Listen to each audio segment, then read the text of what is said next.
the board and any other items that may come up concerning this hybrid system. So I think that sort of gives us not a blank check, but it gives us a lot of leeway. The recommendations, I'll review those that the board approved on May the 12th. Number one was to direct the superintendent to take responsibility for routine audits as specified in tables 1 and 2 with current staff reporting directly to the administration. Number 2 was to establish an audit team made up of members of the administration and board members that will meet quarterly with auditing experts to discuss risk, plan audit, determine resources needed for audit plan, and review progress on any current audits. Number 3 was to procure a contract for continuing services from an outside audit firm that would conduct the CAFR and additional audit services as directed by an audit team. Number 4 was to establish an annual meeting of the board for purposes of reporting by audit team and engagement of the full board in discussion of risk, areas of concern, and development of the annual plan that will serve as a roadmap for the coming year. Anybody want to have any discussion on that? Mr. Lewis, Ms. Wales, Mr. Sayers, any other board members? Administration? No? Everybody clear out there? Okay. Listen, and still taking those in line, I think that some of them were easier to answer than others. So I'm going to look at the committee discussing the easy ones first, and then we'll get to the hard one and take a little more time. The first recommendation was that the record superintendent take responsibility for routine audits as specified in tables 1 and 2, current staff reporting directly to the administration. Mr. Superintendent, what have you done on that? We've met with the senior auditor. Right now, there's 2 staff in place, in addition to Mr. Barber, who's retiring. And I understand his last day of work will also be his retirement day, so paid out his vacation. He will be there through the end of the month. Okay. Before he leaves, they will complete the warehouse inventory, which the way it's currently structured requires 3 people to conduct that audit. They'll have that completed. They have already begun preliminary work on student activity fund audits for the coming year. They have 2 audits that are, when I say they're nearing completion in that their information has been transmitted or is being transmitted to the administration. Robin, do you have those yet? I do not. Okay. But my understanding is before Mr. Barber departs, we will receive their preliminary findings, which then require review by the appropriate administrative side officials. Sometimes there are adjustments made, and then it requires an administrative response. And so we'll be finishing those up as if he were still here conducting them. The other issue, we will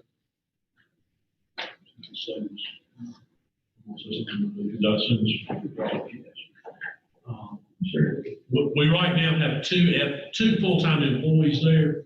One of those individuals will be going out on medical leave and will be out for a period of perhaps 7 to 9 weeks. So we are looking at how we might supplement that lost time, and probably by asking perhaps our external audit firm to provide us some help doing some of these routine student activity audits.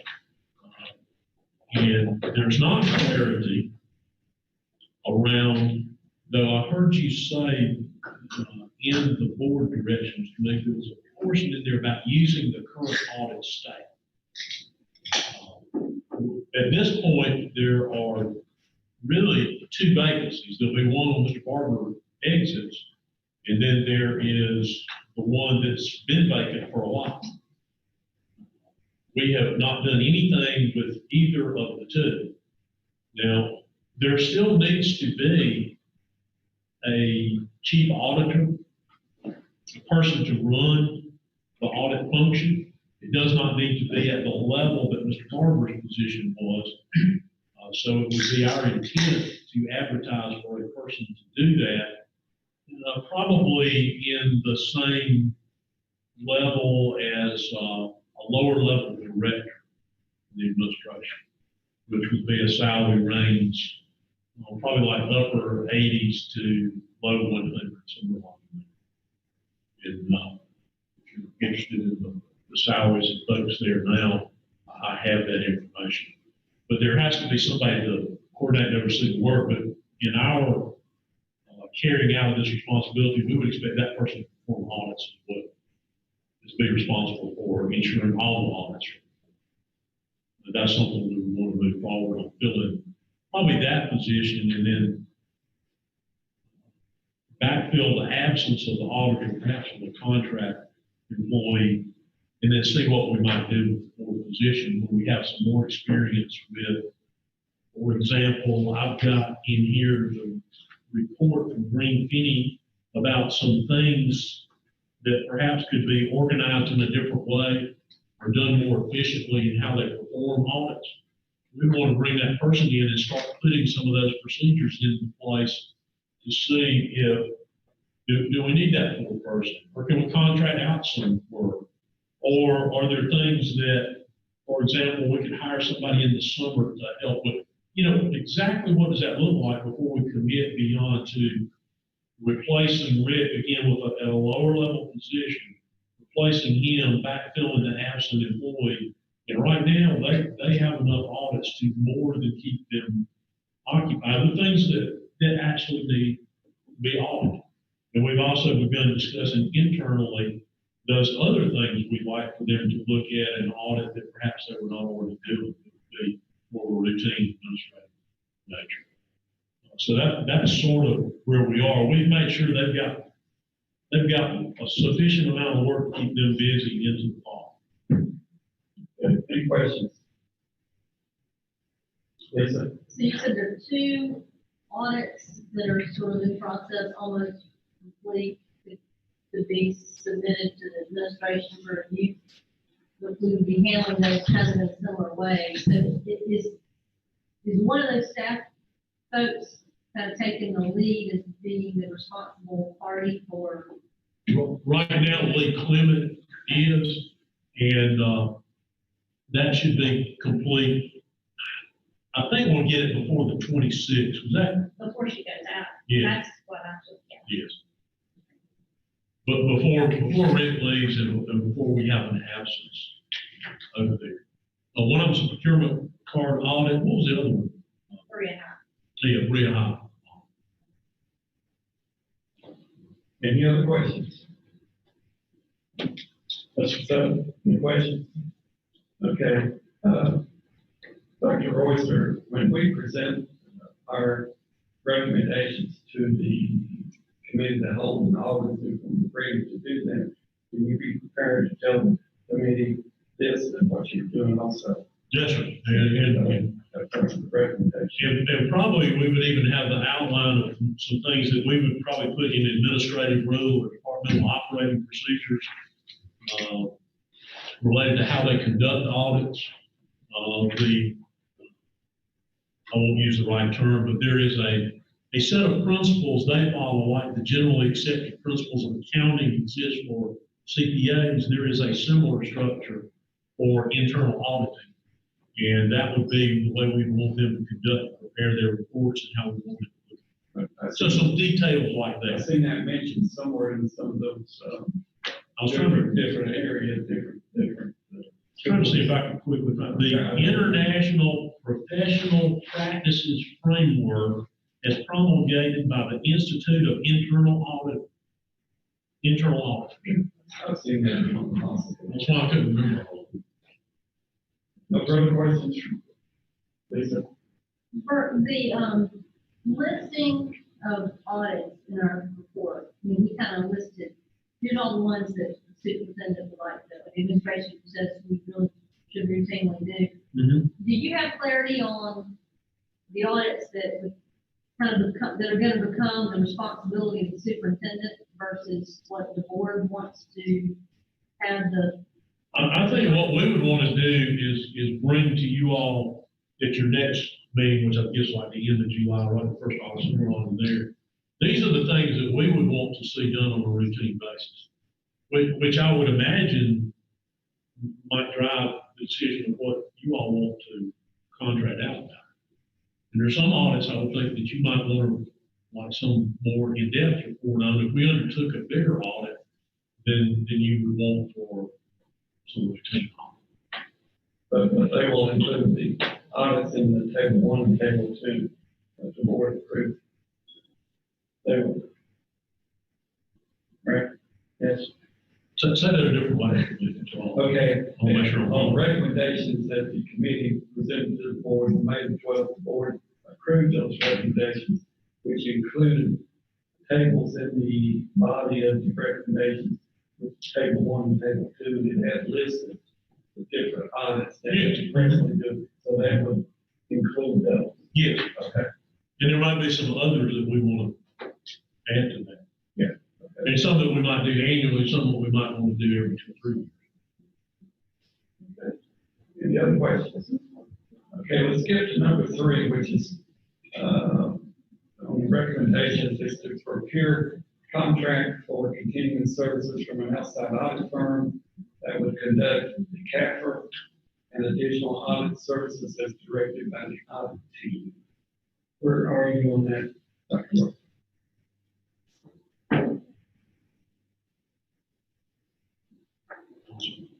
Okay, where are you at on that? On procuring an auditor? Oh, well, the RFP's gone out and the deadline for response is when, Ron? By the end of, or by mid-July. It has not gone out yet, Oh, but I'm sorry, I thought. it's going to. And what period will that cover? It will be for 5 years, renewable at the end of each year, if we set aside. Beginning July 1st or? It starts July 1st. Okay. And will it include the for these extra audits that the audit team may come up with? Yes, sir. You got that covered. When are you gonna send that out? It should go out this week. Now go through, procurement? Yes. Okay. Any questions on that? can you send us kind of what you have in the scope of services? So we can just certainly see.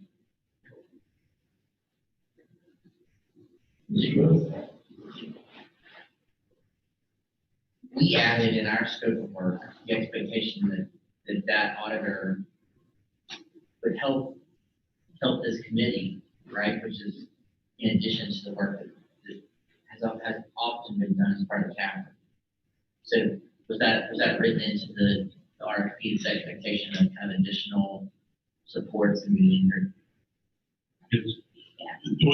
We actually already have that in our contract with them, because sometimes we call on them for advice or support, like tax-related questions, sometimes other things. And I think they put maybe a little finer point on it this time. But it basically would allow us to procure any type of service that they offer as a CPA firm for whatever reason we need to procure. That's at an hourly rate, I'm assuming. Yeah, normally they break it down as an hourly rate for different types of individuals within their firm. Depending on the scope of the audit, they might assign a senior partner to oversee it. So normally their fee structure reflects so much an hour for a senior partner, so much an hour for a certified internal auditor. So I don't know what are the breakdowns they put in their audit. Staff down to stay. And we may get a better deal than what? Yeah, audit such as we're talking about with, there's the CAFR audit, and then you have audits called agreed upon procedures, which now is the auditors do for our student activity funds as part of the year end audit. Okay. Any questions? Listen. Is this a call-based selection, or you guys use RFP? you're looking at, what's your selection criteria? You're using the fee, you're looking at rates, or you're looking at rates and We look at combination? a combination, their experience with districts our size, of course, their fee, let's see what else. In recall in the past, the biggest thing is that they're experiencing school district audits and large school district audits. Those are two of the big ones. Well, I'm just kind of thinking now, what might be good to add is one of those, if they have experience working with an audit committee, with the kind of structure that we're setting up. Versus not. You might want to put that as something that you would prefer. Yeah. We do that sometimes, because I don't know if we would even have a respondent that would, we wouldn't want to DQ all of them because they didn't. We might use the wording that we prefer. Yes, it would do that. Yes, He would do that. yes, he would DQ all of them.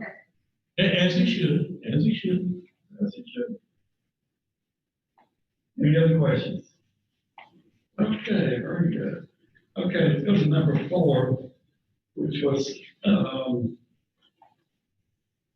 establish an annual meeting of the board for purposes of reporting by audit team and engaging the full board in discussion of risk, areas of concern, and development of the annual plan that will serve as a roadmap for the coming year. Any suggestions? I'll give you mine. Okay. I would suggest we do it at the 2 meetings, the cow or board meeting once a year, and that way it's right before we select officers, whatever, the committee, depending on the makeup, and bring that report with, because we're running at the same time as our fiscal year for the district. That would be one suggestion. I'm sure there's a lot of other things. So is there any concern that the timing of that committee has to do a lot of work and that they have to have the administration's input into that, and that was the, extra work at a time when the administration is usually pretty busy? Depends on what kind of work you want to do, I guess, on the amount of it. Well, I guess I'm thinking that the committee would do some preparation to then bring the June meeting, the whole discussion, right? We just kind of set whether do a workshop or meeting or whatever that is. So Maybe we can just think about this for a few minutes. Let's talk about the audit team. Then may come back to this, may play into what some of the other, because I've done a little more homework on it, and it just made, in my mind, kind of sense that depending on what the audit team, when the audit team is made up, how long their term is and things like that. So let's come back to number 4, if that's okay. Okay. Let's go back to number 2. Establish an audit team made up of members of the administration and board members that will meet quarterly with auditing experts, discuss risk, plan audits, determine resources needed for audit plan, and review progress on any current audits. Okay. I have taken the liberty to ask a few other board members some suggestions and some of them all. I'll read them off, okay, for the committee to decide.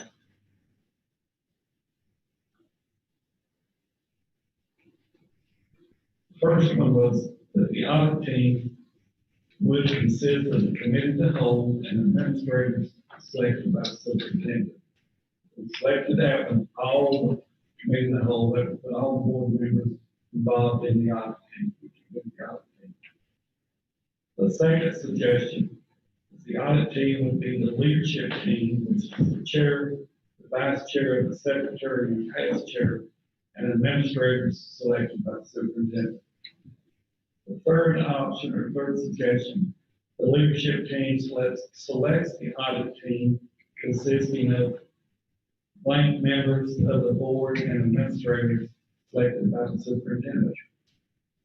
Another suggestion was board selects the audit team consisting of blank members of the board and administrators selected by the superintendent. Next one is a hybrid audit team consisting of the leadership team and the chair of the audit team selected by members of the board that are not on the leadership team and administrators selected by the superintendent. That would be 5 members of the team. That was all the suggestions that I heard that I can think of, so mull those around or come up with something different to talk about. Yes, ma'am. What would exactly be the duties of the audit team? Who are we running? The The duties duties, of the what would audit be the team? duties? The responsibility. Well, they will be responsible for looking at special audits or audits that the board wants to do and follow up on those with the superintendent. They will be meeting 3 or 4 times a year. I think we'll discuss it 3 or 4 times a year. And all the responsibilities of the committee, I don't think are we know about just yet, or I don't know about exactly what all responsibilities will be. That's something that the audit team will have to discuss with the board once we select the audit team. What the board allows them to do or what they want to do. And then when they, finish their investigation, then they will present those findings to the council. Yes, ma'am. You Because they review were again. reviewed to the board, everything that they review, that recommended, whatever has to be approved with the board. The committee, well, this is set up, I'm trying to say the committee wouldn't be responsible for charging the external auditor, it has to be approved with the board.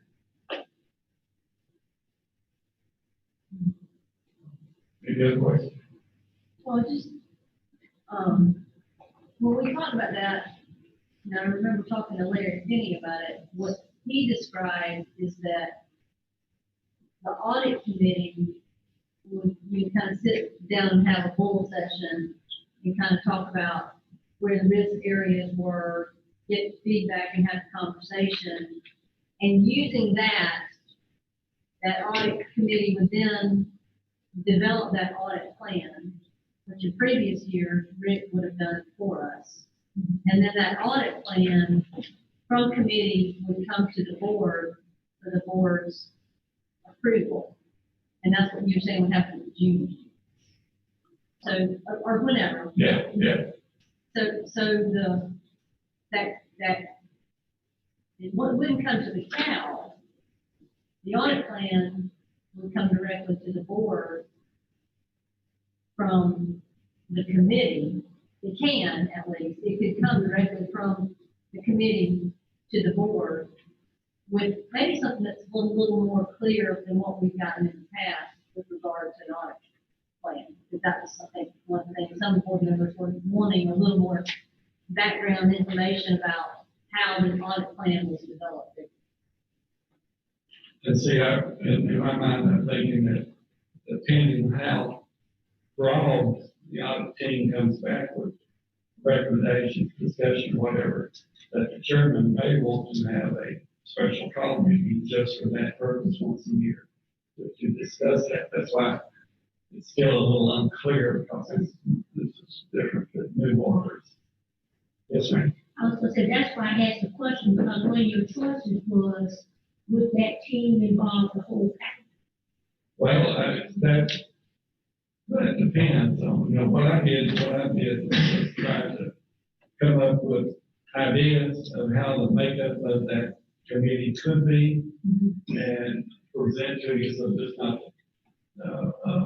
not throw anything out there. Mr. Lewis. I just to repeat, one of the things that Mr. Finney talked to Lisa and I about when we were in,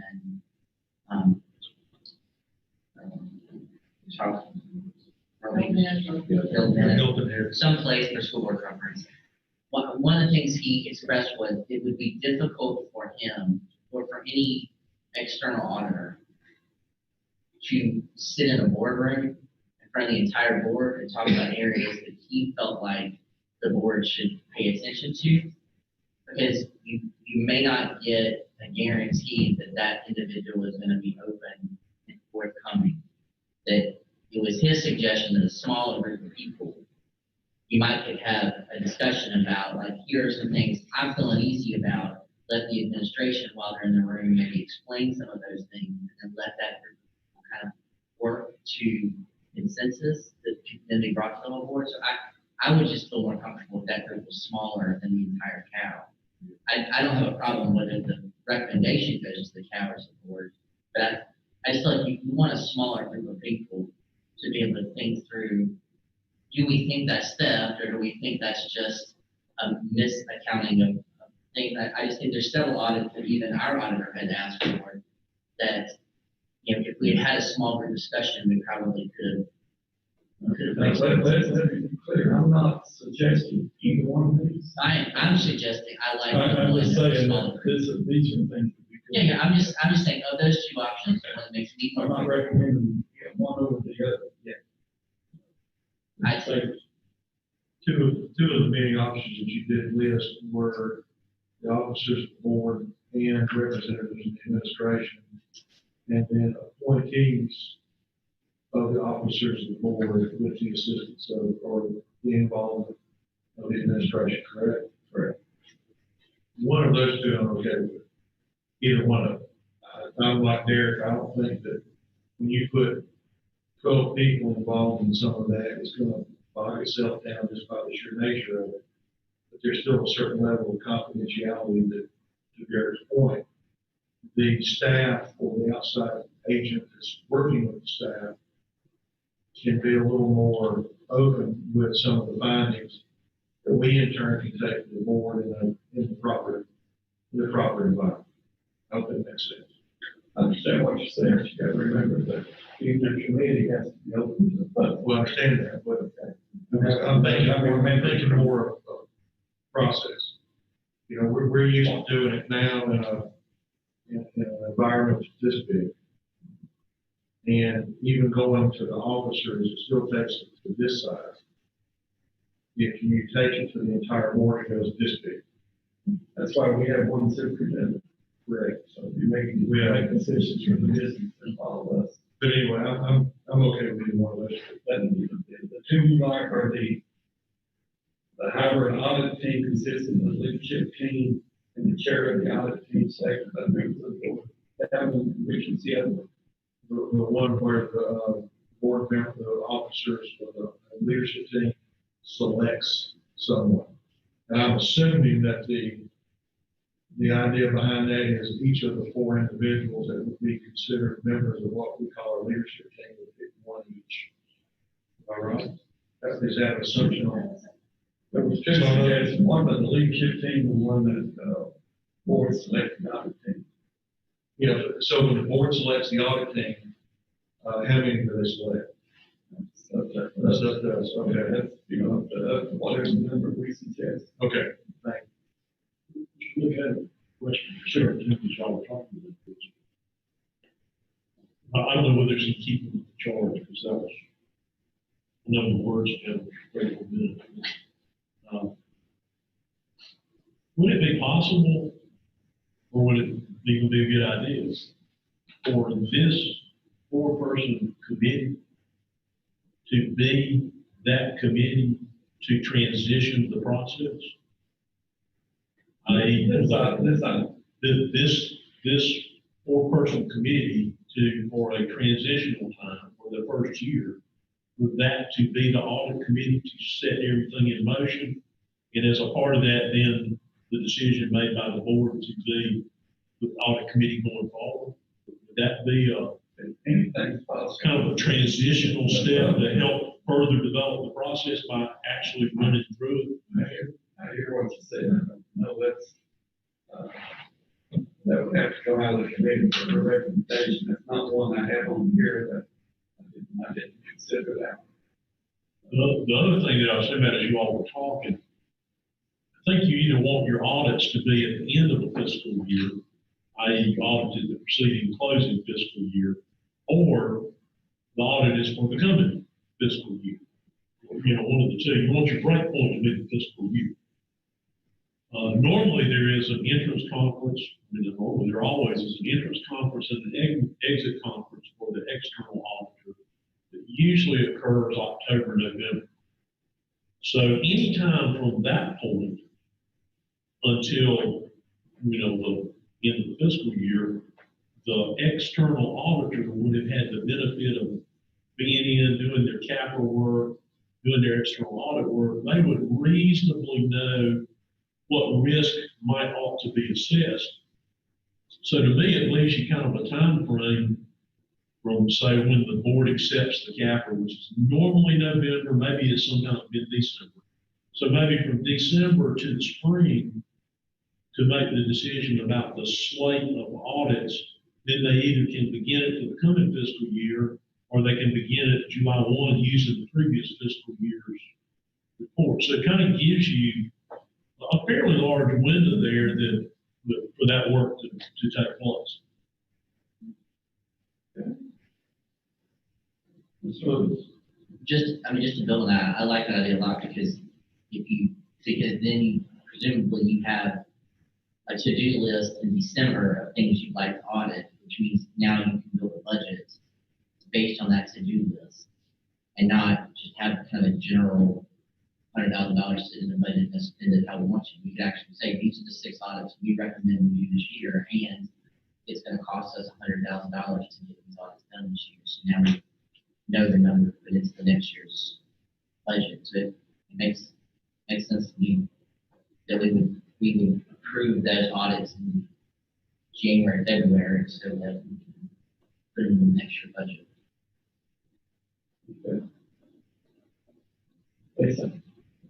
I like that too. I like the idea of working on it, that winter in the spring time frame for the audit committee, and then bring it as you're going into the fiscal year for approval and you have your budget and all that. And that way the work doesn't pop up in June, but you got it ready and the audit committee's bringing it.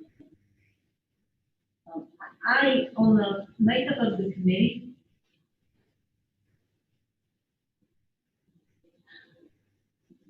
one thing I really miss about Tommy Reese and all the time she's been gone is that woman was all about the audits. You know, she reviewed those things, the reports in detail. She's always on top of that. But that's not something that all board members care so deeply about and have such an affinity for. So I like the idea of the board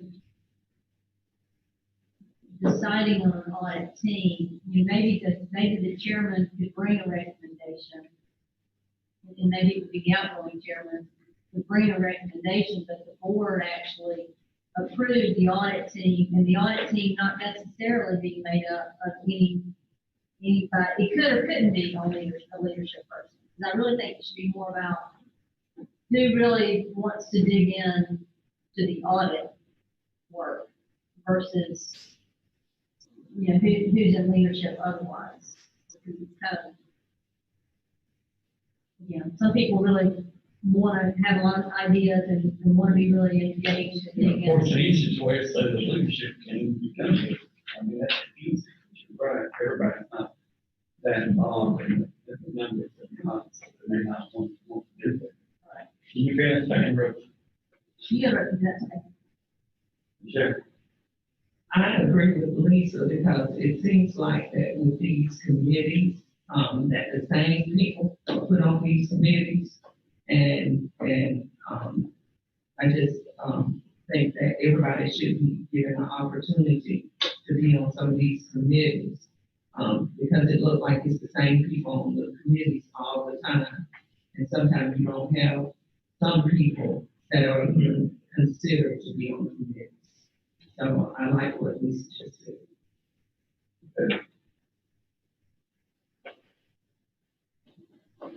Okay.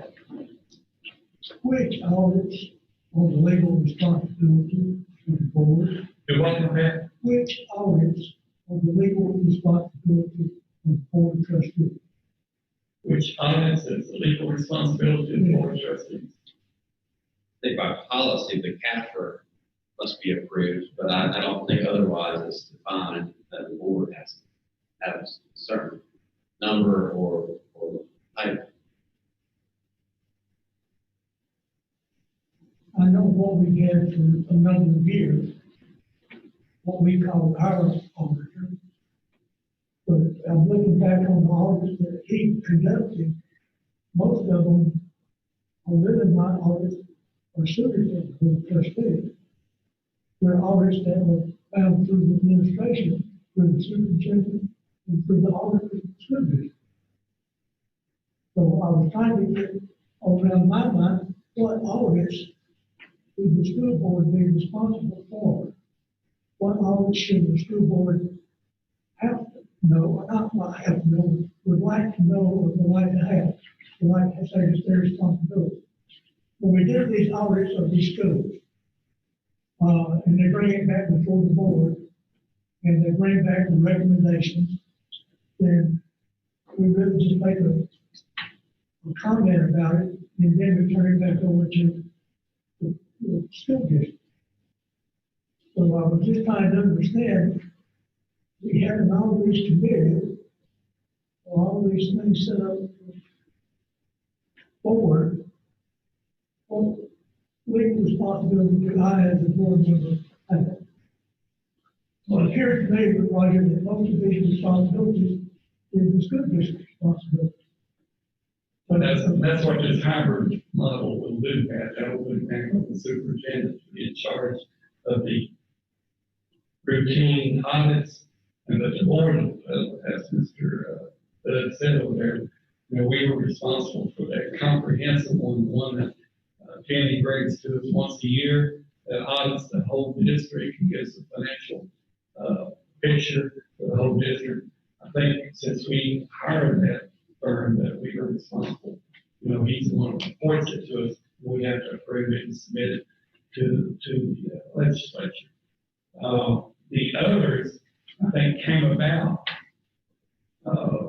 because we had an internal auditor, and he had to report those audits to us, so we either approved them or disapproved them. He's the one that reported to us. I don't think that by law, it doesn't seem that we have to approve them more than the CAFR.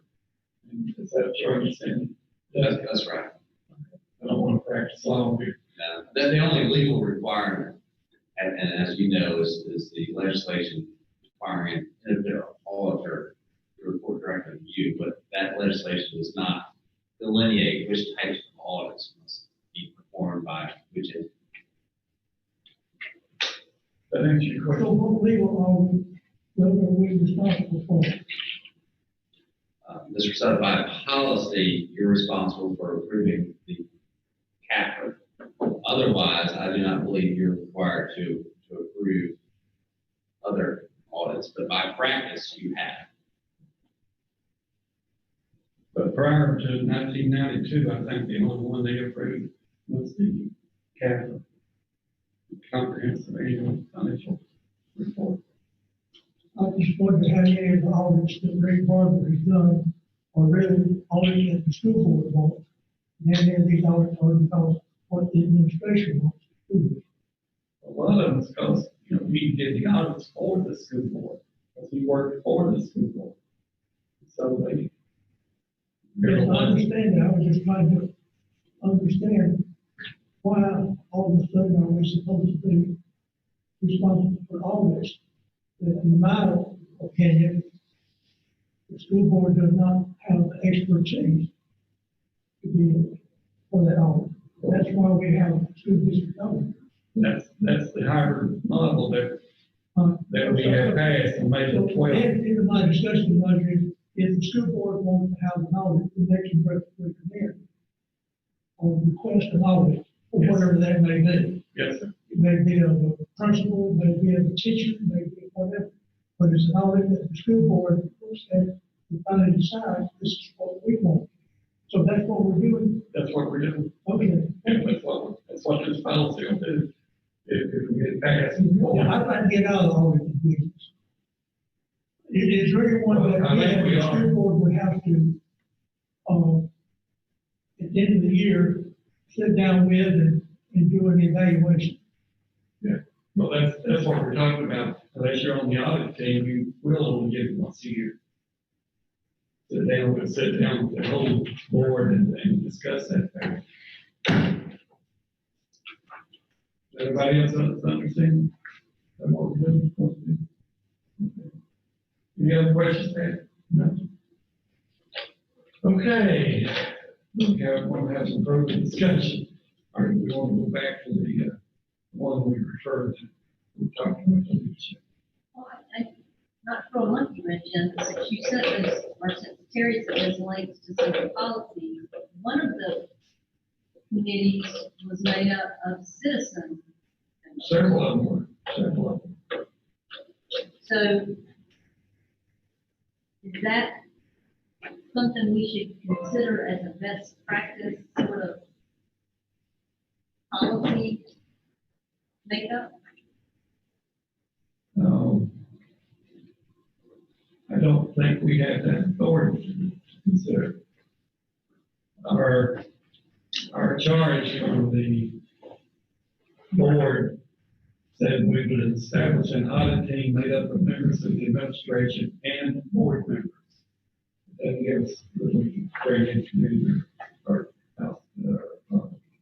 everyone else, administrators and board members. That's all that was approved. But we can make that recommendation. I don't know, Chuck, you did some of that, you did a lot of that work, finding out what other people were doing. Did you talk to any of the ones that had citizen members on the audit committee? No, well, there was one that had members of the business community, I believe it was Fairfax, Virginia, which is a system that's probably 3 times the size of ours. And that was established, I'm gonna say 3 to 5 years ago. I may stand to be corrected on those numbers. Mainly because they had a new superintendent come in and their audit department had gotten, beaten up in the court of public opinion. And by virtue of the fact that it was a veteran community of DC, they wanted to have some business representation as an oversight. And they were utilizing some tactics that we use at the federal level. Don't necessarily believe that would fit here, but that's what their thinking was when it came to citizens groups. The vast majority of the school districts, school divisions that I talked to had pretty much a hybrid of ex-board members, whether it was what we call the leadership team, and an administrator or two, or members of the board selected by the board, as we discussed already, again, with members of the administration and the participatory vote.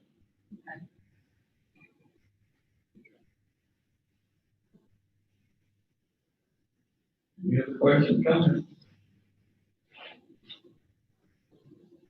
Okay, let's go back. You want me to go back through these suggestions again? I would like a copy of them to look at. Okay, well, Have you got a copy to look at? Let them look at? I have held off giving you anything right now. I want to hear off the cuff suggestions before Ms. Lee, she will leave.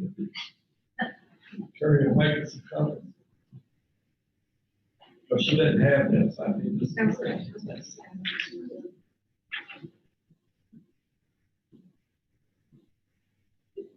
Let's talk about the timing again, presenting, having the annual meeting with the board and the audit team. What's your suggestion? Well, the audit, bringing the audit plan to the board in June, I think makes good sense. But I don't think there's any time, so the audit firm wouldn't need time to be prepared to start July if we don't approve an audit plan until June, right? I don't think. There's no real prep work. If we approve an audit plan in June, then external firm could still get started in July. Well, but I think they would need to have a little bit of lead time to be able to schedule their folks. Because right now, the summertime is, really busy for audit firms that audit school districts. Because we have that in South Carolina, we have that deadline of December 1st to get all the audits done. So, you know, a lot of their audits are done in the summer, starting July, August, September, October, so they can get reports done by December 1st to submit to state firm. That's like that. So then maybe, So I don't, you know, I don't know if that June timeframe would give them enough time to schedule. When would be a good time, March, April? Well, I mean, I think what Dr. Royster said earlier, the October, November, December timeframe to talk with them about the risks they see. And then, you know, plan what you would like for them to do. And then maybe bring it to May even, just to give them a little bit more of a head time to schedule their folks.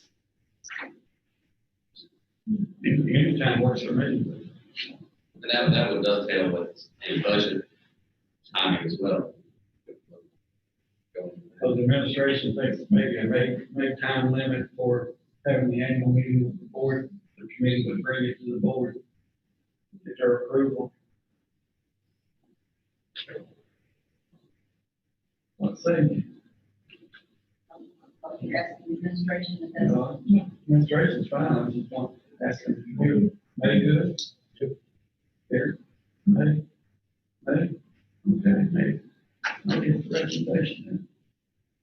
Okay, at that time, one other item we didn't discuss yet, what's the length of the term of audit committee that we want to have? Audit team. 1 year, 2 years, 3 years? We're not on that. We're guaranteed for 4 years and change every 2 years possible. So, Well, continuity in this particular area is not a bad thing. I mean, not a bad thing. not a bad thing. To Lisa's point, some of us are gonna be extremely interested in doing it, some are not. And I think having a little bit of continuity is a good thing.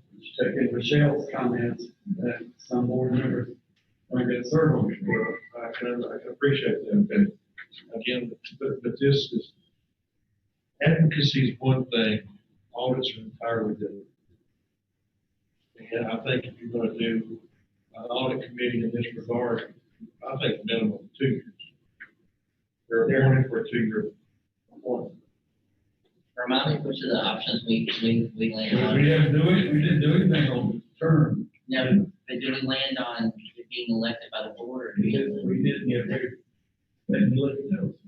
Which one do you think we landed on? We didn't land on any yet. In my mind, we didn't land on any. I mean, it seems like it'd be easier if it's elected by the board to be elected. And then since there's always kind of, if we landed on the executive committee, that would be determined by the executive. Right? Lisa?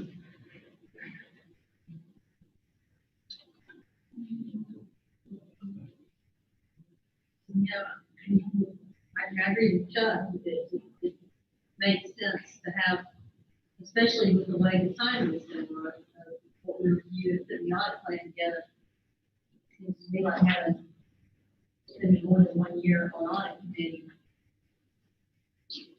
makes sense. But depending on the number of members, maybe you have, maybe kind of a rotation anyway, maybe you have members who serve a couple of years. And then kind of roll off and somebody else comes on, but staggers like our school board. There. Well, I wondered about, to give it some continuity, what if you wrote into the policy that the audit committee is chaired by the vice chair of the board? And then presumably that's someone who didn't just start on the board that year. They're presumably someone who is going to work their way up to be a chair, so maybe that person could be the person that gives some sort of continuity to it, and it gives them some leadership experience that they might actually be the one approving the audit and then overseeing the implementation of the audit as chair. Lisa, what do you think about that? Well, you're making the assumption, how's that giving continuity? Because your vice chairman won't necessarily be vice chairman. You could be vice chairman for 1 year or 2 years. Yeah. So you're not necessarily getting continuity there. I was just thinking to get to the place where you had somebody with experience. Presumably that person didn't just feel like. Chuck? Or, what do you think? You already said what these, 2 years? I mean, I'm not gonna follow the sword in either direction, I'm just Right. thinking continuity. Chuck, you need, I'm cool. I was just gonna say, I sort of like the annual with, like, different, I know the continuity, but, there again, I think that Michelle was right, that we can spread it around.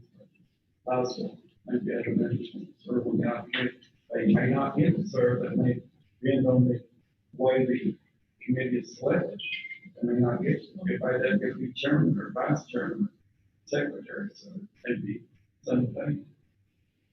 And I sort of like giving the board the authority to change every year if they wish to. Please. Or what do you think about, would you also want to have limits on successive terms? Or are you saying the board would decide every year, but if they would decide to put the same person or people or. Then that's a board decision. Okay. do you envision there being a cap to the number of people that can serve on the audit committee? Yes. Did we say that? We haven't decided what the committee from, that's what we selected yet. I think that there should be a cap unless it's the whole board, that's an option.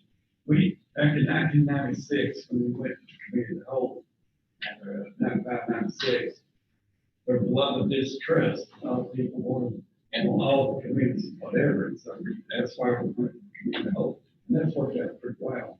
And I know that there's some, that stops from who's serving on the committee.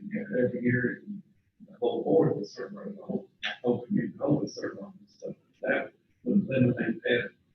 I don't want to say distrust, but that would give everybody confidence in it. And I know there's problems with all 12 members, and I know that as 12 members, we have situations normally, a good majority of us agree on that. Sometimes it's something up and down, but I'm flexible. Hear what y'all say. No, I was just asking, so if we pick a number, so we're gonna have the board vote in and out individual people. If they vote for this, we could do that. That, I mean, that's another selection. I think our elections are already a little difficult. That seems, so we could presumably have 7 people say, I want to be on the audit committee, and then the board votes out. I mean, the board decides on who's going to be on the committee. You voted off now. Vote on, yeah. Or you're voted on the island. You have to do, you work on the audit. Okay, let's go back to term. What would- I mean, what would- Okay. Can I say? So tell me, what would be the worst thing that could happen if we just opened it to the board voting on a slate of members that didn't have a cap? So, We could have all 12 members. right, so you lived through that time, so I'm trying to understand, like, what would be so bad if 12 board members said, I want to be on the audit? Now, I wasn't there when that happened. Talk to me through it. I don't. But we did. I had to chair that committee back in 1996, also committee the whole, and other, I forgot who we looked at, other places, whatever, but it worked for us, and not everyone carry, but, you know, we have construction committee, we had we got an audit committee, and we had, building, finance committee, and instruction. Anyway, there was like 5 of them. So it's just, and everybody usually got on something, we all did exactly what the chair selected on. Who went on this. And then the committee chairs was the, executive team. Well, finance, vice chair was finance, secretary was administration. I think a member of the board was selected for building and grounds. Renter did that for a couple of years because he was an architect.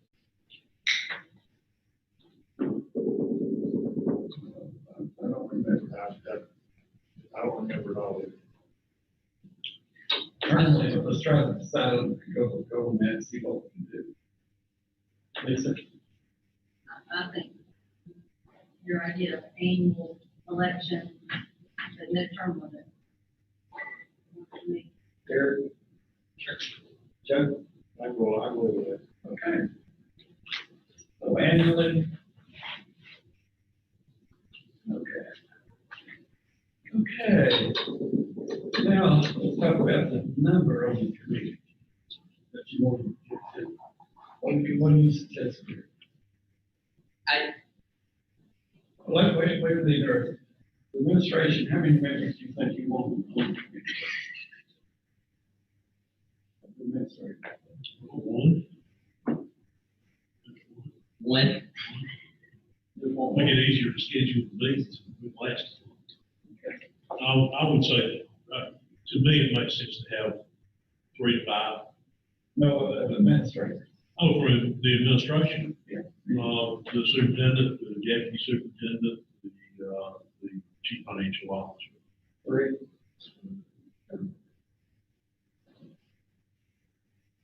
Okay, now, Eric, how many board members? I think I heard Bert say 3 to 5, which is kind of the number I was thinking.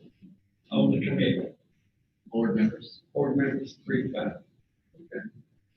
Joe? I go along with that. Lisa? 4? I go there. That's between 3 and 5. I'll take that number.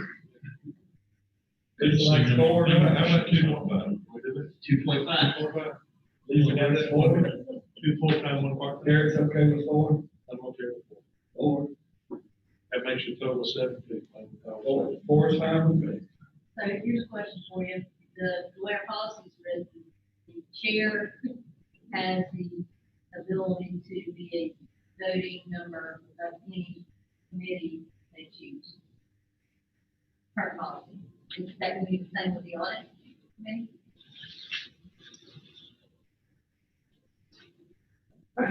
Do you know the policy? I think it would be under, it's under the ad hoc section of maybe VPC, but It would be an ad hoc if it's standing. no, it would be a standing. But that language, I believe, is under the ad hoc section. Because, you know, there aren't many, other than the committee as a whole, there really is not a standing committee. The standing would be different than the ad hoc. Advocacy, what, I'm sorry, I didn't understand what this meant. Just for the record, we did not say a word I on, don't think our policy language is. The audit team would be, in my mind, that would be a board committee, not an ad hoc committee, without the chair. but either way, I think it might be prudent to spell it out. Well, you could. If I remember correctly, the way that ad hoc committee policy is written, it talks about committees that are ad hoc. So it isn't, You go too far, and I can't. well, I can pull it up. I think I wrote that language, but it's been a few years. I think I read it. but- Okay, I meant to do this second, plus one, that's all right. Pat, Michelle, Glenda, what you all thinking on having an annual meeting? Is that good with you? In May? No, you don't get a vote? I just asking. Just want you to- Because you will get a vote, you will get a vote. That's fine. Having it in May is good? Yeah. Pat, gonna be good with that? I'm getting out of all. Do what now? We're getting out of all the committees. Well, don't you still gotta vote on this one way or the other, whenever we get up to the committee, whether have a meeting that the audit team will bring to the full board in May, is that good? I will stand by Pat, if Pat shares it, then we don't have to do anything. That's right, that's right. You do all this. Let's go back and fix that. What do you think about the, make it up with the committee? I mean, 4? That we good? 4 plus 3? it. Okay. Where's that going? Oh, yeah, one other question that I had when I read over all this. Does the administrators get a vote on the audit fee? Yes or no, Lisa? Thinking about it. Gary, yes or no? They, they're maybe members to be on the committee. Okay. No, okay, you raised your finger, you want to say something? Well, should the administration have a vote or each member of the committee? That might be. What you think? I would suggest that the superintendent. Does the superintendent? Well, because the other people work for the superintendent, so otherwise the superintendent gets 3 votes. But the math, I mean, no, I would suggest that the financial officer doesn't get a vote. We'll do So that. whether it's, financial officer, they're working. in my opinion, the recommendation would be either 1 vote or 2. They're not. You got 7 people in the conversation. You've got 5 people hypothetically voting. That prevents, deadlock in the vote, if it ever came. Okay. Math works. Okay, my question is, superintendent only gets 1 vote. Why do we have the deputy and the finance director as a member of the committee? If they don't get a vote. If they don't Scott get a Turner vote. had nothing better to do. I know, if he doesn't get a vote, I mean, the superintendent will be, can have them there, they're not taken away from. As long as they're not prohibited from attending, because there would be some things that it would be appropriate for them to be there. I'm saying you can have everyone who wants to be there, but if they're not gonna get a vote, then why will they do that? Lisa? Well, the way we talked about Larry Kenny, here, I talked to him, I think the way he described it is, that the point of the people on that committee is to have a conversation about what's going on in the district, and what are the practices that are happening, what are the new, you're buying a bunch of new technology, you're shifting programs here or there. So it's having a conversation with people that have different perspectives that can bring some thought to where we might want to consider, where we might have risks, or where we might have inefficiencies that need to be addressed. So, but I don't know that you guys all think differently, but maybe your perspectives are all the same. So they can still be there, if they said vote, if they're not on the committee. Yeah, but a lot of times if administrative staff comes and they're not on the committee, they don't offer their opinion until we say, hey, what do you think? I think being a member of the committee gives more voice to the other folks on the administrative team to speak up. That's my Okay, Eric, what you think? I guess I'm trying to think how we do other committees. It seems like the invitation is extended to the superintendent, who then has the authority to invite staff as he sees appropriate. So I wonder why we would just word it that way here. I mean, we have other committee meetings where it's job advocacy committee, for example, staff might come and go as an issue is appropriate to them, and their participation is at the invitation of the committee, but it's also really at the invitation of the superintendent. I wouldn't have a problem if it was just the superintendent, and then the superintendent could, I mean, always has the ability. Chuck. Let me tell you my concern. We have 4 board members. We've got the superintendent down here. Yeah. We've got the 2-2 vote. The 2-2 division. Superintendent has to be the tiebreaker one way or the other. They're gonna put that superintendent in a precarious situation to take sides. And let me just say this, Okay. and certainly it's up for discussion for you guys to decide, but this would be a departure. Certainly the superintendent goes to the committee meetings, provides it, but there's a lot of deference to the superintendent. But the superintendent would not normally vote with a committee. And as Mr. Meek said, there are reasons for that. So that's just something to consider. It might be wise here, but again, it might not be. Sure. How about that? And that's a good point, though. Then why do we not just want board representation to 5 instead of 4?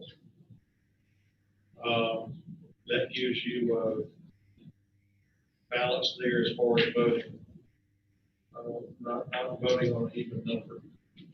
And then have the superintendent, the deputy, and the chief financial officer as, members of, non-voting members of the committee. Then, So we have 8 members. you'd have 8 members of the conversation, but only 5 eligible to vote. And at the end of the day, it is a board committee. It is a board committee, so the board members competing ones legitimately the voting representative. Dr. Royce, what do you think? I'm good with this. I do what? Not a problem. Lisa, what do you think about Chuck's suggestion?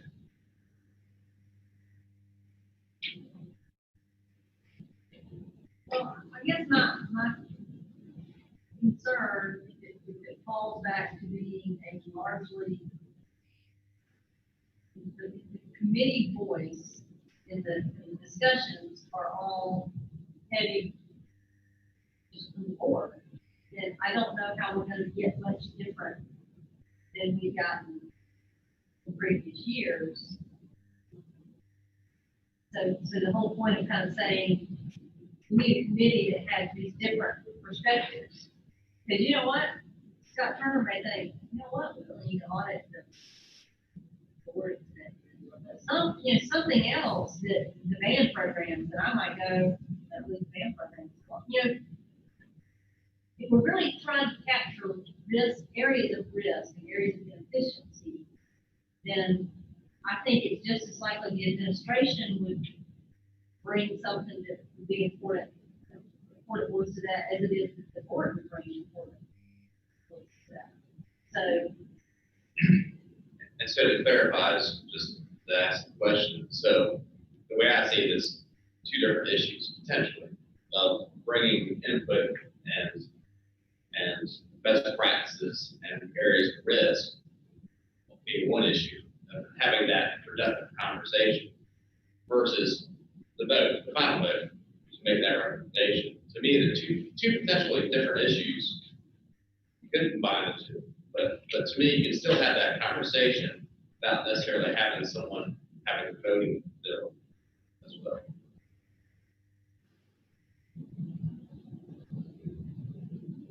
Derek, what do you think of Chuck's suggestion? 5 members of the board, and 3 advisory. As voters. But I would say, go 4 to 5 trustees. Yeah. Those 5 vote. Yeah. Superintendent, deputy, and CFO are non-voting members of the committee. Okay.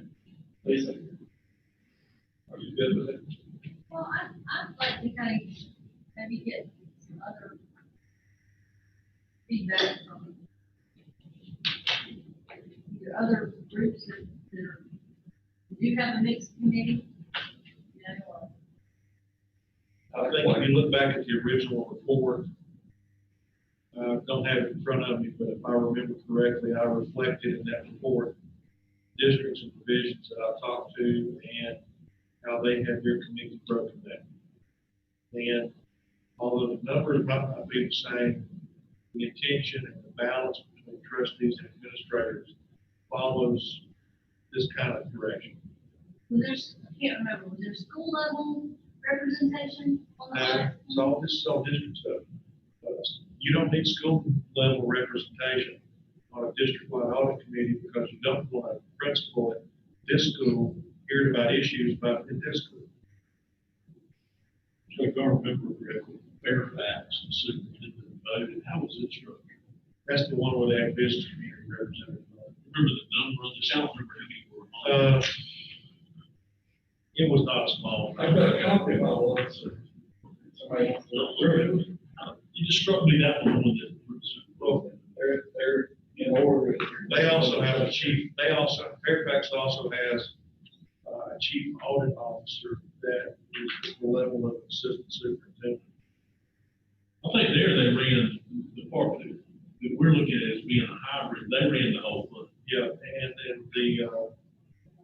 and again, theirs was relatively new, Jeff went in superintendent. It was trying to put out some fires.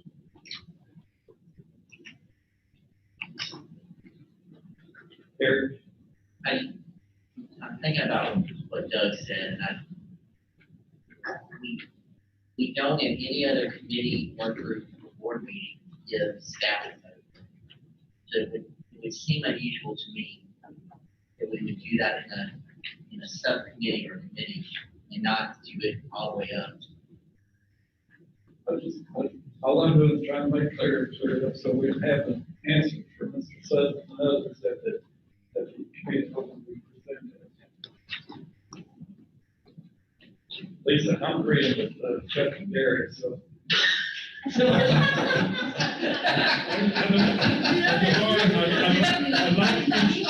like to get you in here, but I want to vote for this. I'll girl out. Okay, so we're okay on we're going to do five members. So we're doing 5, and then. Five trustees, 3 administrators, 5 trustees vote, the other 3 are non-voting members of the committee. And so can we just say 3 administrators or 3 administrative staff, and then as this evolves, Bert decides that, well, hey, maybe we have, good to have somebody else in the conversation, and the administration can do that. I would recommend, this is my perspective, is that we leave it open to the discretion of the superintendent to bring those individuals necessary for that meeting, which would normally would be the deputy superintendent, CFO, but we don't lock it into a number itself in the policy. Okay, Gary? Yes, that was one of my questions, was, so the board person who comes in that works for staff, we ask them to leave. That'd be up to, well, Okay, no, I wouldn't think so. I mean, they were just to be on the committee, not voting. so You could bring the anybody. staff could be present, but not be. That'd be up to the superintendent. Okay, so my other question would be, would you be comfortable with up to 5 board members? But I also wonder, so if we're gonna have people put in their names and 5 people don't, then we would be in violation of our law because of our policy for the board members didn't choose to put themselves on the board. You know somebody on our board. We're saying there's no way, there'd be no way to tell them to serve, and because the chair's not appointed, there'd be no way to require something. I think it's like passed out. I don't know the language that which would be more correct to have a certain number or up to. Well, I mean, the up to would allow less than 5. If we wanted 5 because of it being an odd number and many of the board believes 5 is necessary for the different minds to meet and So discuss. you could always say a minimum of 3, a maximum of 5. Call it a day. So you can say 3 to 5. Who decide on the 3 to 5? Well, now who decide with the 3 to 5? Depends on the number of names that are put in. If it comes time to select a committee, and only 3 people volunteer, then they're legal. If 6 people volunteer, then we gotta vote for 5 of them. I like it. I cannot wait till the day. Is that what? I like a definite number. I think you can fill 5. I'm just asking. That makes you happy. Okay, so we're okay with five board members, 3 administrators? That's my vote happy. Same. So if you have a committee meeting, as long as you had 3 people show up, even if you had 5, as long as you had 3 show up, you can still do business, Okay, sure. and they can still vote. Yeah. Or to take action, right? Okay, we agreed on that? We can vote. So we've got, committee will bring back to the board in May. Annually, we vote on annually, each member on the committee annually put forward. We're going to have 5 board members on it. Okay, let's see. Okay. We have decided we're going to have, the team's going to have 3 meetings a year, right? Up to 3 minutes, at least 3 meetings.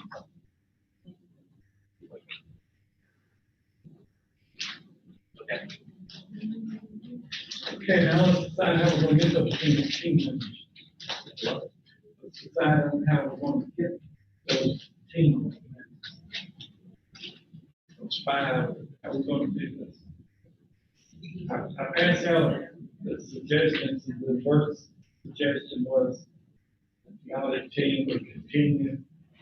In the first year, in the transition. Okay. So do you have any other suggestions?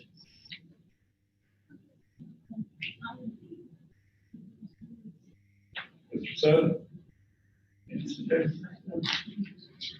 Okay, so we've got 1 of 6 programs. So what is the suggestion? Got A, B, C, D, and E, and F. I picked on these all the time. Derek, you go first. We don't like school schedule options, A1, A2, No. A5, That's straight. A through A. right? So, what- I thought we settled on they were gonna be elected on the board. I say D. I don't think we Oh, I decided. know, this piece of paper, hold on. I don't think we decided. I Yeah, think we decided. D, I'm not sure it was fully decided. I did decide. D. Lisa, what do you think? I mean, the conversation we just had for later. D. Well, right. A lot of it was. D, Eric, D. I'll wait till somebody else get picked, and then we can change. D. Okay, so D is board selects audit team consisting of 5 members of the board and administrative selected by assistant director. Let me ask you this, is this a self-nomination process? I'm thinking the chairman's gonna have to. Uh-oh. How can you not, how are you just gonna throw 5 people, you're just gonna cheer? It's gonna take the nomination. Sure. Garrett's gonna do it. Because it's, we did decide, we decided on a 12-month term that we elected every year. We haven't decided on what day we come back at. Derek hadn't decided. What, I'm going to D. We're gonna need Yeah, I'm good. board selects audit team consisting of 5 members of the board and administrative selected. So, yeah, somebody will have to lead the discussion. This is things like they have to lead for the annual board election. So we want to do the audit team at the same meeting in board as we do the, and we can Oh, yeah. follow a process. We can follow a process similar to the election of the board and the vice chair. If anybody wants to be on it, they can say, hey, I want to be on it. Does anybody can be on it that wants to be on it, and you don't get right, then we talk. Or you can elect 5 people and let them choose the chair. And that wasn't necessary. I think committee should elect the chair, let the committee say. You gotta have somebody who believes. Chairman of the board would lead that, and like they lead everything else, they would lead that, but then the audit committee be separate. Lisa said, like, chair, out of the 5 members, you have that. When we want to do that?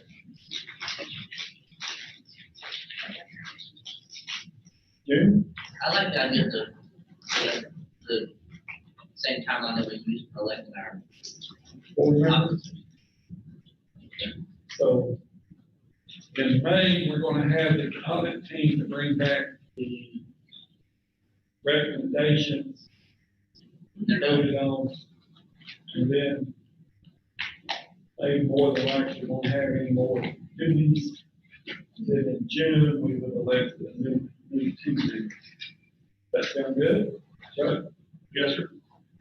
Linda? Sound good? Okay.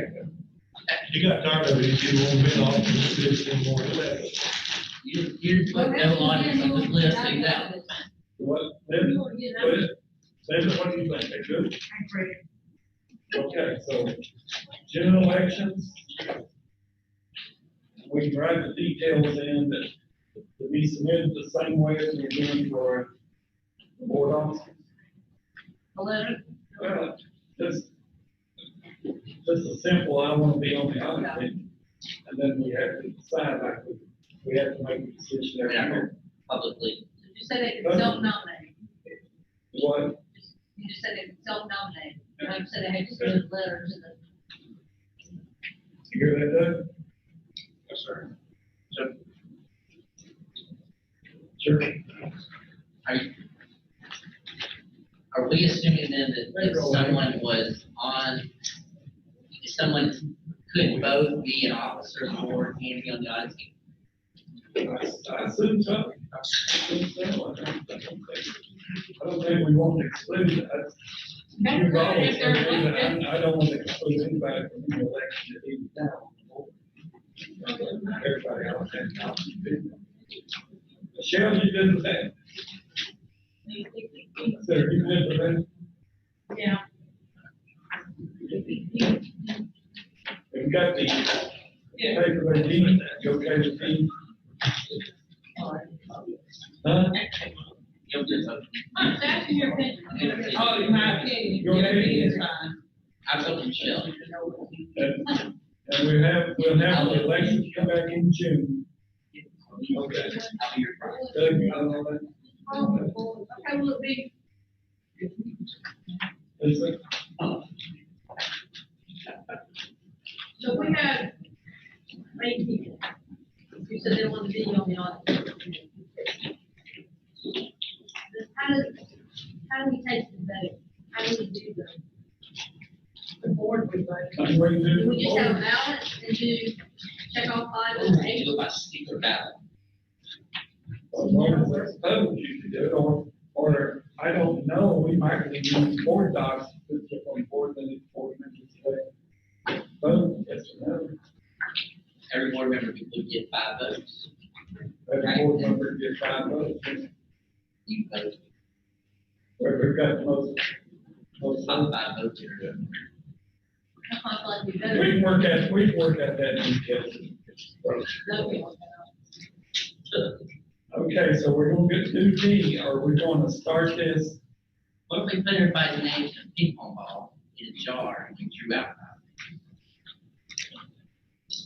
I'm not sure. But, most of the public, might be. And the rest of these yahoos have said that we would have June election, similar to what we have board officers. There would be 5 members of the board, that would be expected, all board members can vote on 5. You agree with that? Okay. Now, just to clarify, this was raised a few minutes ago about the board chair. Because, this is gonna be an annual election. So the argument is the standing committee just turns over each year versus other committees. So we might want to clarify, it sounds to me as if the recommendation is 5, the board chair can be present or be a member if they so want to, but they do not, they're not an ex officio member of the committee with a vote. Is that my understanding? Chair doesn't have a vote, because the chair doesn't. This policy we have already in place for that. I think we spelled out in this specific policy and that was verified. Policy go down and use the chair vote, but you serve. Right. It's under ad hoc committees and special committees, so Right. whether this is ad hoc or a special committee, I don't know, but I think we spelled it out here. Okay. Yeah, like, share, not as- One other question in my mind, what the superintendent brought out, that we want to keep this committee as transition until next June for the election, or we just go with it and have a special election August, September, whenever we get together next year. for this year. In other words, we would be serving in that capacity. We've been serving in this capacity on the audit team as a transition team to go take it through next June, or do we want to have a special election for those on the audit team to take it through next year? I think we only have 4 members. So we need a fifth. We could recommend the chair. No, the chair would be I know. in the leadership. So, yes. I mean, these are just recommendations. The board have to approve these. I'm saying, or do we, I want to take something from the committee to tell me in August, so I need to get support from you to do that. It doesn't matter to me one, I know. I think we could recommend that in the first year, we start with this group, plus ask the chair to recommend or to put another member in place.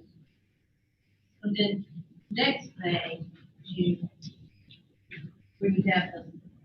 Election. I think it would be good to keep the audit committee in place, just like Ms. Wells stated, and then allow the chair to, add another person to that committee, and then go through a full year. And then we start at 2000. Gary, what's your think? I like that. Jeff? Michelle, what's your think? Michelle likes it. Cliff? Yeah. Pat? She'll come back. That's the way the recommendation come out. Got that? Okay, let's see. What's in my notes here, Chase? What else do we need to go?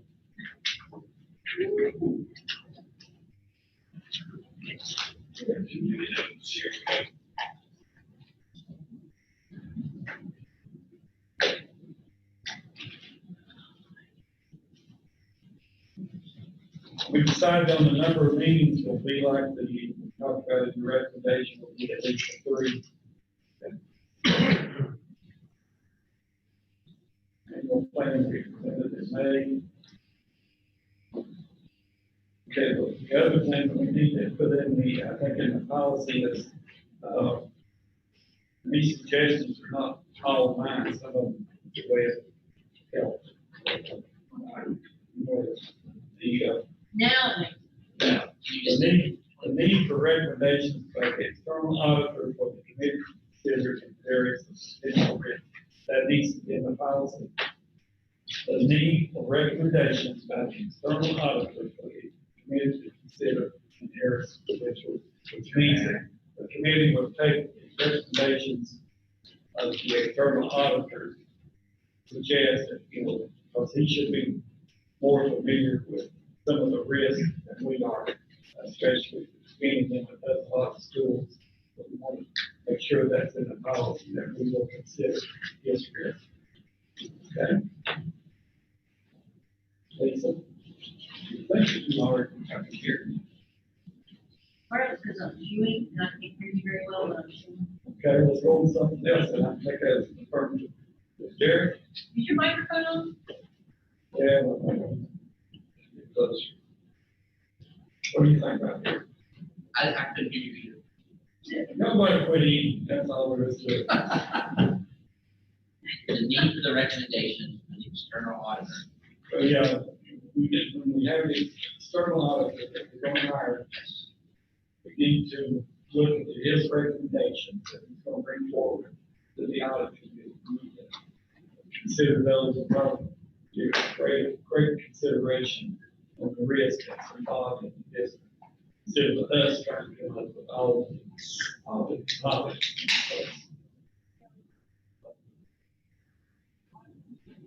There, I can hear you.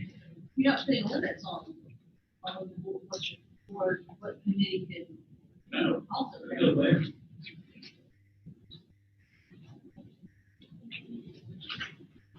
You okay with that? That's good. Joe? Okay, we're okay with that.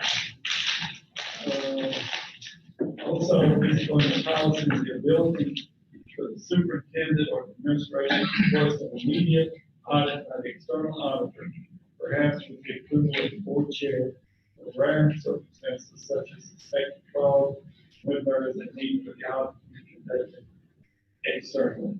Any objection to that? The ability for the superintendent administration to request an immediate audit by the external auditor, perhaps with the approval of the board chair for rare circumstances such as suspected fraud, when there is a need for the audit to be conducted externally. And it might be prudent, just because sometimes sensitive needs, just notification to the board or to the board chair, depending on the situation. Something happens before the board can get together the audit. Basically, the current practice. Current practice is the board chair would sign off on the document. A request to be attorney-client privilege, and I would request to go to the superintendent and to the board chair. Gary?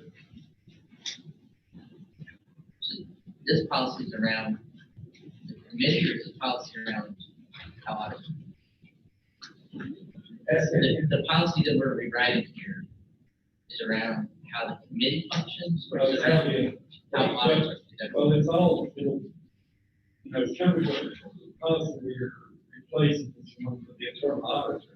Okay, so this is for the, how the external auditor will be handled, I guess, how this process. Because, the superintendent can go out and everything he wants to, and they will have the external auditor come back and do it. So I guess my question is, and I don't have a problem with which answer it is. Currently, we have the superintendent and the board chair discussing it. We don't have an audit committee. So we have a committee that's approving and researching all of our audits, and it seems like we would want the superintendent and the chair of the audit committee to approve audits. Because otherwise, you may have somebody that's not even on the audit committee approving an audit that perhaps the committee has discussed and has reasons it's not being done. Could be simple, you think it should be the superintendent, the audit chair, or the chairman of the board. Which would you prefer? The chairman of the board, it doesn't make any difference. It would be up to you. I think both makes sense in a way, but I think now that there will be a committee, I think it's logical to also have the board chair committee group, so either way. And just to clarify, this is for time sensitive, suspicion of fraud types of situations. We don't get this very often, but you never know, and it's sort of a fast-paced situation. So currently, every audit, like when I was chairman, we had special audits, I got requests from Rick, Rick will be here. right? So, It actually came from us. right. So where I was thinking about going was, we're giving the superintendent the authority to conduct a budget of the audit on his own, right? That's that table 1, table 2. So the question becomes, if he's already got authority to conduct a body of audits that are routine in nature, does he really Should it be just that because we have them engaged contractually, we could just But proceed again, with the there's, audit and then notify the boards that we're doing a special audit? that's one possibility, but there's a distinction in my mind between doing it internally through the, whatever would be under the superintendent. If there's a need to do it externally, independence, there might be a need for that. So there could be situations where it's done internally, but for fraud or things of that nature. But there could be time-sensitive situations that say, well, let's be someone outside to look at this instead of internal. So that's what I'm. Let me give you 3 examples. I'm good, you know, No, well, I'm good. I agree with what Derek said. She's good there, she's good bird, she's good. but I'm not sure what we're good on, so many things were discussed. For example, as I mentioned to you all earlier, we need to backfill the absence of an audit. It only makes sense that we go to our contract and get somebody to come do that work. If we had a case of fraud or suspected fraud, and the auditors we have were otherwise engaged, we might want to employ somebody outside. We might want to just employ someone on the outside of a particular fraud audit because I might believe that for some reason our auditors might be too close to that particular department or school for some reason. And we want to engage an outside auditor to ensure that not only was everything as it should be, but it also appeared as it should be. So those would be reasons, to me, we ought to be able to engage that service if we need them and simply inform you that we've done so. Now, I'm not sure that's where you all landed. Did I change my mind about that? If it's time sensitive, but unlike an action that has to come from the board, it comes from the committee. The committee can convene a committee meeting whenever they need to convene a committee. So maybe, can it still be that the audit committee has the authority to approve the special audits as might be needed? So we have the audit plan that the boards we recommended to the board adopted, but can we give the audit committee as a whole the ability to approve the special audit services and the funding? There's an example, superintendent, Derek Straw, needs to act on the review.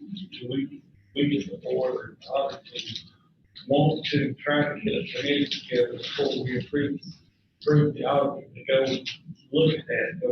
We may be talking funds be rolling out the door, pouring out the door. So I think it goes with the audit chair or certainly the board, one or the other. And me, it makes a whole lot to try to get the committee together. I think notify the board whenever we decide to do that. Yes, For listening to everything. Mr. Day, after listening to everything, after hearing prior to our decision about this, I think that the chairman of the board should be a member of the audit committee. And therefore, the chairman of the board and the chairman of the audit committee would immediately be able to come to a consensus with, if there's an emergency situation, because if you're gonna try and get a committee of 5 together, sometimes that's a difficult task with everybody's schedule, unless you've been the same. I think we need to really look at everything, the 5-member committee, decision making. I think there's a lot more to this than just coming up with, okay, let's do 5. Okay, let's do this. I think once let's do this and this, and then you gotta come down to the meat of what's happening. I think there are too many variables that aren't coming together. So that's just my opinion. so what would be your suggestion?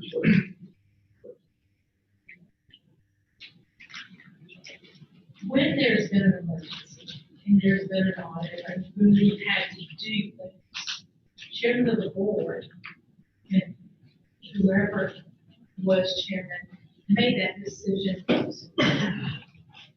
I think sometimes things are time sensitive and you got to get something. But we didn't have a audit team chair, we could have a chair in the audit team.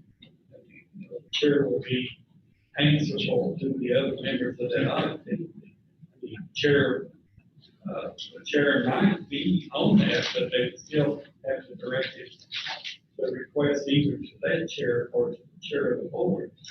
Whomever that's going to be. They may or may not be on there, so have to make a decision whether put the chairman on or put the chairman in charge.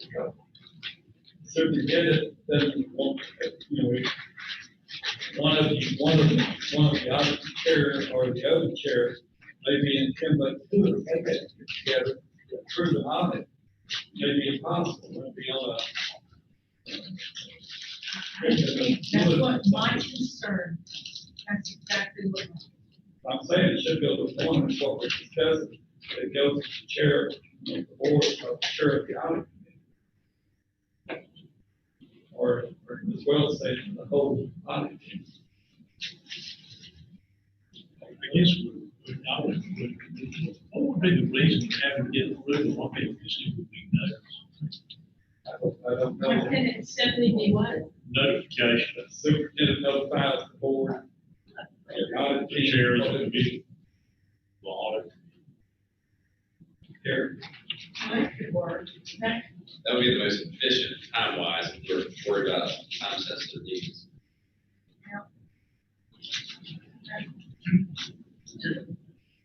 The way the policy is written now, the reason there's this kind of approval back and forth is because there are circumstances where staff may want to direct someone who wasn't an employee of his in the audit department to conduct an audit. So there needed to be this kind of way that the superintendent could go to people who can manage either directly or indirectly to get work. But the way that this policy is, at least the way I understand it to be written now, those employees are now working for the superintendent. So just because Now, you're talking about the external. we're talking about, we're talking, the way the policy was written before, it was so that the board didn't have to approve the superintendent going to the internal auditor and asking for an additional audit to be done. So there was a path to get there through the board. But we've eliminated that department. Now those people, the majority of those people are now going to be employees of the school district. So I just need an example. Give me an example of an audit that if we go with this new model, that the superintendent couldn't just direct his employees to do an audit if there was a concern, and the superintendent would need to work, what would the board, the budget for those auditors are now sitting in the superintendent's control. So what would the superintendent need an audit done that the board would need to approve that isn't already budgeted for? In the, I can give you a public example, and if you want another example, I'd ask for executive session. no, I mean, you can give me a hypothetical example. I just, Well, I'll give you a public one. The first one is the one we talked about earlier.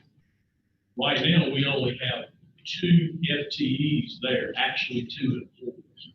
One of them will be going out for an extended period of time. If something were to arise right now, the one that remains would not be, I do not believe it's a certified internal auditor. It would be some audits that we might want to have done that would not be an appropriate person for to do those audits. right. It would also mean every other bit of work over there would grind to a halt. So that would be in the case of special audit. We need somebody to backfill the absence of that auditor for 7 to 8 weeks. So we need to be able to engage a certified internal auditor, and that would be somebody we would use for the person who has the contract. So that would be two examples right there. But those are examples of things that you know well enough ahead of time. What I'm trying to figure out is if the committee exists, it didn't exist before, and the committee could be called with a 24-hour notice, to still be the public notice. I'm just trying to think of an example in audit that we would need a single board member to approve, but couldn't wait 24 hours to have it done. Yeah, I guess to give a public answer to that, then I would like to give one executive session. You're assuming we could get a quorum of board members in 24 hours. If it's a suspected case of fraud, that's something we want to act on. We have the ability to do that now with internal auditors that don't report to us.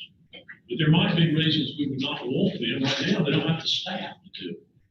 They don't have the staff to complete their regular work without us supplementing the absence of that auditor. We do know that here. But if you'd like to go into executive session, I'll give you some other. So now we have what, public hearing six?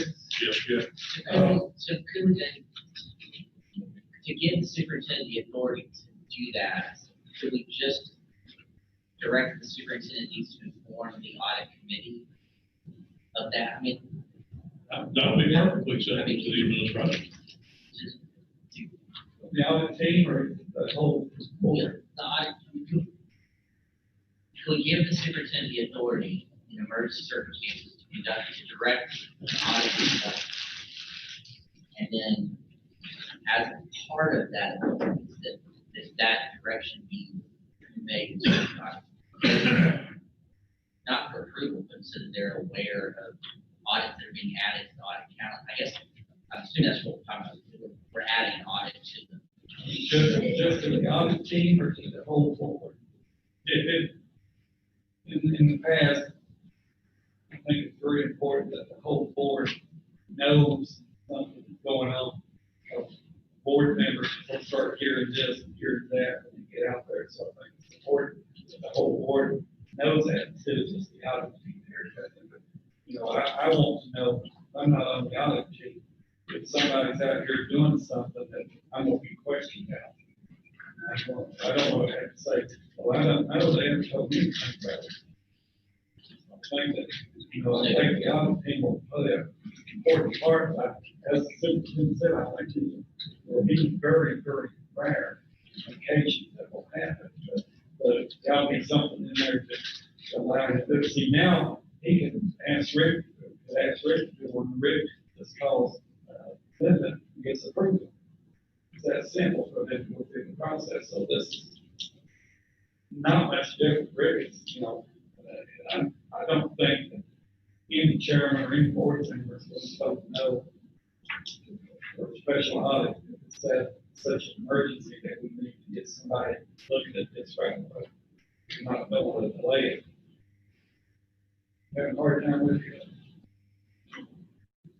I don't know that I'm disagreeing with what you're saying. I just don't understand the process. So what you're suggesting is that the superintendent be given the authority to direct an audit to be done outside of in case of emergency, and then be required to notify the entire board.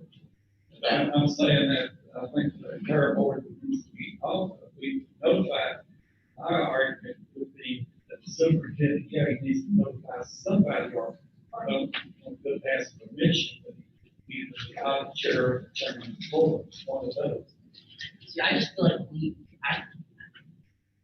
I feel like we are giving up, in a positive way, but to Pat's point, the burden of overseeing the majority of the audits that are being done, because we are now giving those to the superintendent to be done. So I don't know when the audit committee. Can we hold on just a second? We got 5 minutes for the board meeting, or other comments. We don't want to delay that. I don't know how the process is going to work with that. I prefer that we not go on. I just want to clarify the last thing of that. I'm fine with whatever.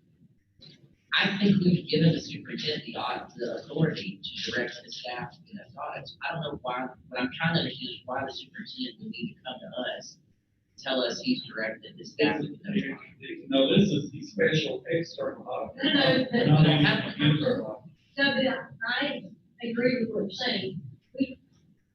In our hybrid model, we have the external auditor who is selected and will also, in addition to helping with the CAFR and the other things that are part of the normal process, the board has their own set of audits that they want to see done. That's in the audit plan, and the external auditor supports those.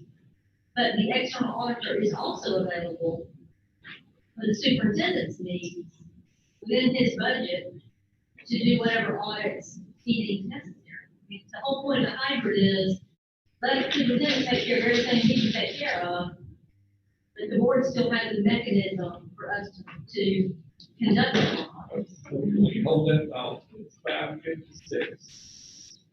Are y'all willing to stay after the, budget meeting? And can you ask us again at the end of the budget? We got it in between. 10 minutes. Lisa's got questions, I just want to. I'm not saying go ahead, I'm just saying, y'all be available in recess until then. But What's the process on public comment?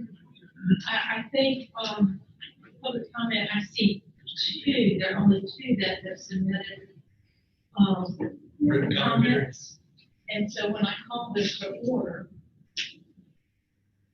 we'll hear this, everybody should have read them, and we'll accept the public comments, and then it will be adjourned. And then we can reconvene quickly after that and go to Immediately 6:30. We can Do that. convene immediately following the public hearing, for FY 21 general fund budget. Okay, so without objection, we're going to recess until immediately. Director. These need to be separated. What we're doing now and what you're getting ready to do. Yes, sir. Yeah. Yeah, and I need to. I won't give that to you. Okay, we're going to recess, until immediately after the, public comments, Correct. We're in recess. 2 minutes exactly. Okay, you have 2 minutes. Y'all, I'm just gonna give you an FYI, Joy had,